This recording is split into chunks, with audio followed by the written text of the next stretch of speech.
Salut la gang! Hey, je suis présentement à ma soirée mensuelle. Comme vous pouvez voir, les gens n'ont pas commencé à arriver encore.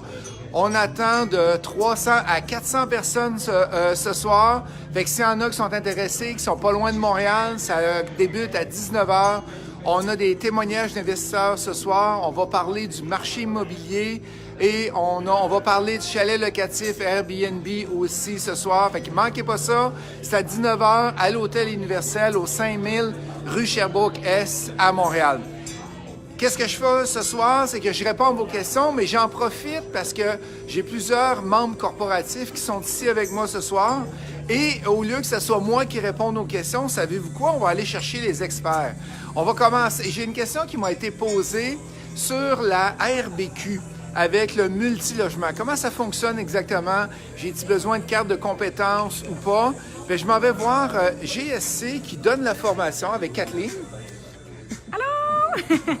Fait que Kathleen donne la formation pour... Ben, vas-y donc, ça va être bien plus simple de même, Kathleen. En fait, on fait la formation préparatoire pour les examens de la Régie du bâtiment. Donc, on vous prépare pour les examens que vous allez passer directement à la Régie du bâtiment. Puis c'est intensivement. Fait qu'on parle pas des cours d'une couple de mois, on parle d'une semaine intensive pour la préparation des examens. En passant, j'ai passé, moi. Oui! J'ai passé ma licence. Fait qu'on a une question Oui. de René, si tu veux la lire, s'il te plaît. Donc, un ami va acheter un plex avec un homme à tout faire. L'homme à tout faire ne mettra pas d'argent, mais fera tous les travaux gratuitement et vivra sur place en payant un loyer à mon ami. Mais ni lui ni mon ami possèdent une licence RBQ. Donc, faut-il absolument avoir une licence RBQ pour détruire les murs, les rebâtir, jouer dans la plomberie, l'isolant, etc.? La réponse... As-tu une bonne nouvelle, au moins?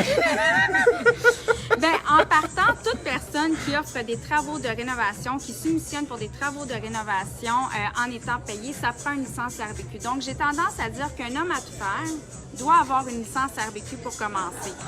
Dans ce cas où que c'est l'homme à tout faire qui va faire les rénovations, de un, la licence RBQ comme entrepreneur, puis de deux, ça va lui prendre les cartes de compétences. Donc, il ne pourra pas jouer dans la plomberie, il ne pourra pas faire l'électricité, il va falloir qu'il engage vraiment le spécialiste qui a la licence RBQ pour ceux-là. Mais s'il a ses cartes de compétences et sa licence RBQ, oui, il va pouvoir faire les travaux.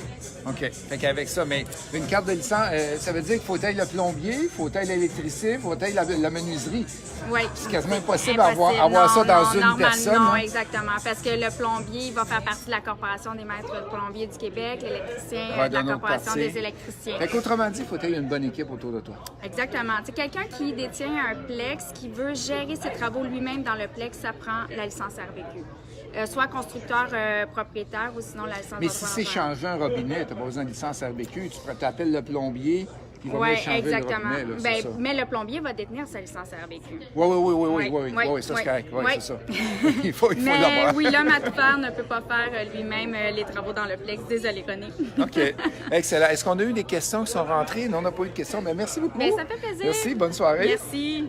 Fait qu'on s'en va maintenant. On a eu une question sur le prêteur privé. Fait qu'on va aller voir notre ami prêteur privé qui est avec nous, qui devrait être là avec nous autres pour parler du prêteur privé. Malheureusement, il n'est même pas là. Tu peux-tu essayer de me trouver Emmanuel, s'il te plaît? Il ne doit pas être bien loin. Qu'est-ce qu'on a eu comme autre question qui est rentrée? On a Guylaine qui nous demande votre opinion, s'il vous plaît, sur un immeuble datant de 1967 avec un gros potentiel. Est-ce trop vieux? Et le garage en pierre dans la servitude latérale d'Hydro-Québec, est-ce que je devrais foncer dans un type d'immeuble comme ça? Je te dirais que, est-ce trop vieux? Non, parce que j'achète des immeubles des années 50, des années 60. Si l'immeuble est en bonne condition, il n'y a aucun problème. Vas-y, fonce. L'inspection va te dire s'il y a un problème ou pas. Et le garage en pierre dans la servitude latérale, qu'est-ce que tu fais? Tu peux aller chercher une assurance titre qui va te protéger et c'est pas tellement cher. C'est peut-être 400-500 $. Si Hydro-Québec demande de déplacer le cabanon, bien, tu vas avoir l'assurance titre qui va pouvoir payer. On a Jao qui demande « Bonsoir, est-ce qu'il y a quelqu'un parmi vous... ça, c'est la question pour le prêteur privé. Steve demande « L'effet de levier est-elle le même en commercial versus résidentiel selon le pourcentage, bien sûr? » Selon moi, tu parles de la mise de fonds, Steve, OK? Fait que la mise de fonds pour du résidentiel et du commercial est différente. Quand tu es dans le commercial, tu vas mettre beaucoup plus de mise de fonds. J'ai eu jusqu'à 50 de mise de fonds dans un commercial et je n'ai eu jusqu'à 25. Je te dirais entre 25 à 50 de mise de fonds dans le commercial. Et dans le résidentiel, minimum 15. Et tu vas aller jusqu'à 25-30, tout dépendant de quel type d'immeuble que tu fais aussi. Hey, ça fait comme si j'ai une lumière en arrière de moi ça me fait brillant.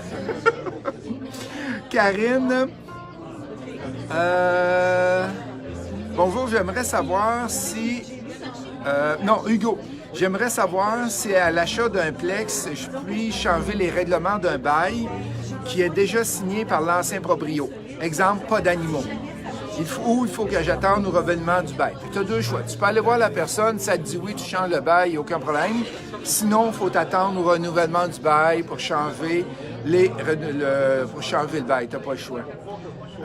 Karine, comment fonctionne la vente pour taxe? Comment ça fonctionne? Tu te présentes à la date des enchères, la réponse est oui.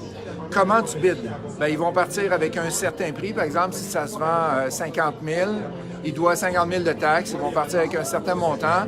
Puis là, c'est une enchère. C'est une enchère directement qui va avoir lieu. Et une chose que tu dois savoir, c'est que tu as besoin d'avoir l'argent cash ou avec une traite bancaire pour être capable de miser sur les immeubles.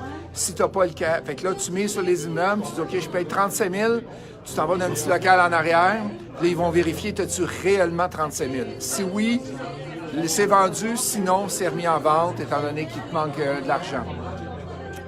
Est-ce que tu peux avoir les descriptions des immeubles détaillés terrain avant? Oui, c'est au registre foncier, ou tu l'as directement à la ville, tu peux avoir la liste qui va te faire parvenir. Hey, j'ai de la visite! J'ai pris ta place.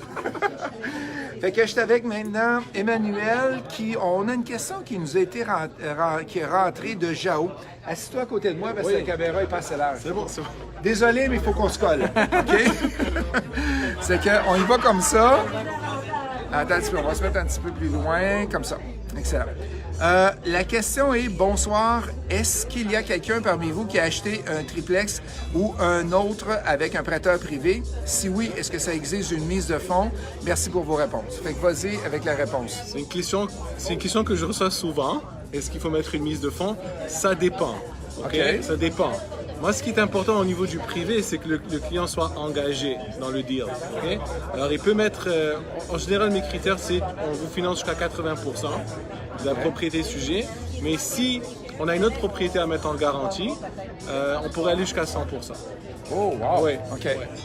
Puis est-ce que tu envoies souvent du prêt privé pour du locatif ou c'est juste pour du flip, l'achat, rénovation? Puis... J'envoie souvent pour du locatif, mais c'est souvent pour optimiser le locatif. Okay. Et ensuite, ou le refinancer avec une banque. Parce ou qu'on ne veut pas rester avec toi à long terme parce que c'est bien trop cher. Hein? Mais je serais content de vous avoir à long terme. Mais oui, c'est sûr que c'est du 3 mois à 12 mois, c'est le standard. Okay. 3 mois à 12 mois, c'est le standard. 3 à 12, puis après ça, il faut qu'il y ait une porte de sortie. Moi, quand on travaille avec moi, j'aime établir la porte de sortie avant qu'on décaisse le privé. Oui, c'est sûr. Ouais. Alors, vu que ça, c'est la meilleure stratégie, comme ça, on sait où est-ce qu'on s'en va. Et puis, combien on peut budgéter pour le prêt privé d'entrée de jeu. Okay. Respecter ce budget-là selon notre porte de sortie. OK, voilà. J'espère, Jao, que ça répond à tes questions. Merci beaucoup, Emmanuel. Merci, parle-moi donc de qui tu es puis qu'est-ce que tu fais aux soirées Montfacile. Bon, alors, moi, ce que je suis, c'est qu'à la base, je suis un courtier hypothécaire depuis 2005. Et là, j'ai un fonds privé, ça fait plusieurs années, qui s'appelle Peel.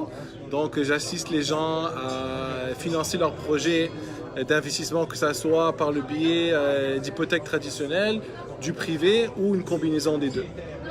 Excellent. Voilà. Merci beaucoup. Merci, Gisela. Il nous reste une dernière question, découragez-vous pas. On est à la soirée Mot Facile, on a plusieurs questions ce soir. Nathalie, si j'achète une maison ou un plex en disant que je vais y vivre, est-ce que mon courtier, peut-être Christian, il est arrivé? Christian n'est pas arrivé, on lui dit qu'il est en retard, fait qu'il y aurait eu une belle question qu'il aurait pu répondre. Si j'achète une maison ou un plex en disant que je vais y vivre, je paie 5 % de mise de fonds, mais un an plus tard, je décide de retourner en appartement et je mets un locataire dans ma maison ou plex. Est-ce que je fais de la prison? Est-ce que je suis enfermé? Non. Hey, tu pourrais répondre aussi. Non, oui. Tu vas pas faire de la prison, ok? C'est juste que, donc, est-ce que ça va passer? Est-ce que la SAHL ou la banque va me demander de payer le... Non, ils vont pas. Mais tu pourras pas... Si tu essaies de financer une autre propriété avec la même institution bancaire, tu auras des comptes à rendre.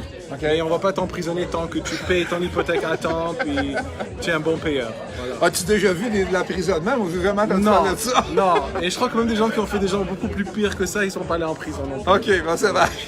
Tu parles des politiciens, là, ou quoi? J'ai fini de parler. T'as fini de parler, excellent. Voilà. Je te reviens dans 2 minutes. Merci. Hey, je vais aller vous montrer un petit peu la régie des soirées Mon Facile. Comme vous pouvez voir, on va avoir beaucoup de monde ce soir. Les gens sont prêts d'arriver. Oups, excusez-moi.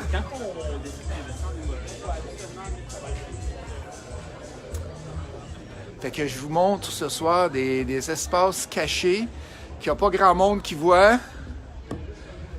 Et là, on a toute l'équipe, on le voit ici, fait qu'on a toute l'équipe qui sont en train de se préparer avec les ordinateurs, avec les tables de son. Quand je suis arrivé, tout le monde est parti à la course, je sais pas pourquoi.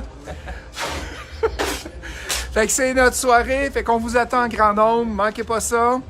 Et bonne soirée à tous, je réponds à vos questions à chaque lundi. J'aime bien que vous me posez des questions, je crois que c'est le 101e ou 102e réponse aux questions que je fais depuis le début. Merci la gang, à la prochaine, on se voit ce soir, bye!